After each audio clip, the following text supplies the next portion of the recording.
कैसा लगा कमेंट में ज़रूर बताइए। कगवा बोलिया बोलई अब का करी, कगवा बोलिया बोलई अब का करी, अब का करी राम अब का करी, कगवा बोलिया बोलई अब का करी, कगवा बोलिया बोलई अब का करी। जब हम भइले 5 बरिस के, जब हम भइले 5 बरिस के, बाबा कइलन बियाहवा अब का करी, बाबा कइलन बियाहवा अब का करी, कगवा बोलिया बोले अब का करी, कगवा बोलिया बोले अब का करी। जब हम भइले 8 बरिस के, जब हम भइले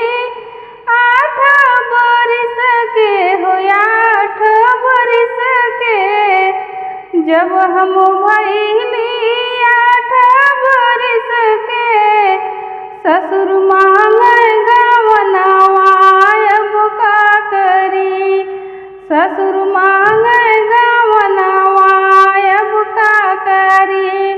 कगवा बोलिया बोले अब का करी, कगवा बोलिया बोले अब का करी। जब हम भइले 10 बरिस के, जब हम भइले 10 बरिस के, 10 बरिस के, जब हम भइले 10 बरिस के, कि बाबा दिहल गवनवा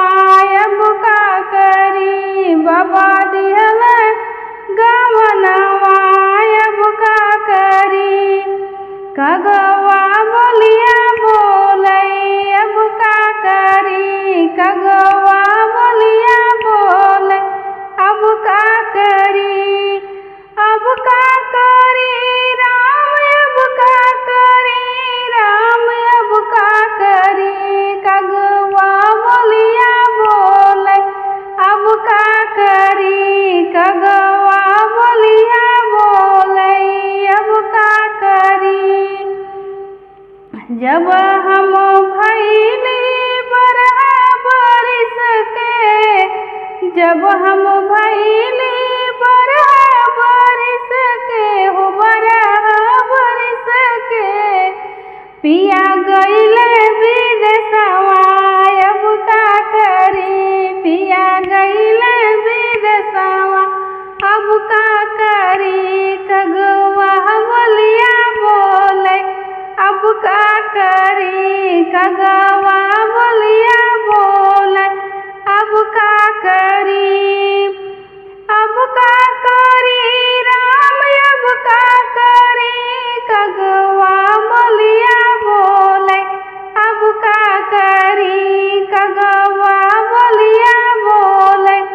अब का करी। जब हम भइले 16 बरिस के, जब हम भइले 16 बरिस के, 16 बरिस के,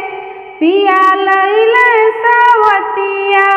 अब का करी, पिया लइले सवतिया अब का करी, अब का करी राम अब का करी, पिया लइले सवतिया अब का करी, पिया लइले सवतिया अब का करी, कगवा बोलिया बोले अब का करी, कगवा बोलिया बोले अब का करी। दे तू न सासु हो, दे तू न सासु हो तो हम कटरिया, दे तू न सासु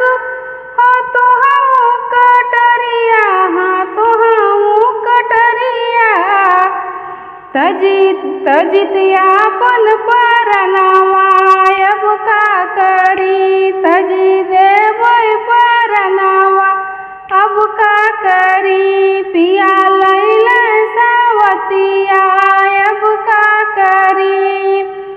काहे के देबू बहू अपना परनवा काहे के देबू बहू अपना परनवा हो अपना परनवा चली जा दऊ नैहरवा अब का करी चली जा दऊ नैहरवा अब का करी बेटा लैला सावतिया अब का करी कगवा बोलिया बोले अब का करी कैसे के जाई सासू हम नैहरवा कैसे के जाई सासू हम नैहरवा हो हम नैहरवा हो हम नैहरवा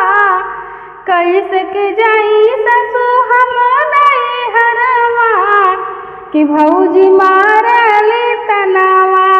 अब का करी भौजी मारली तनवा अब का करी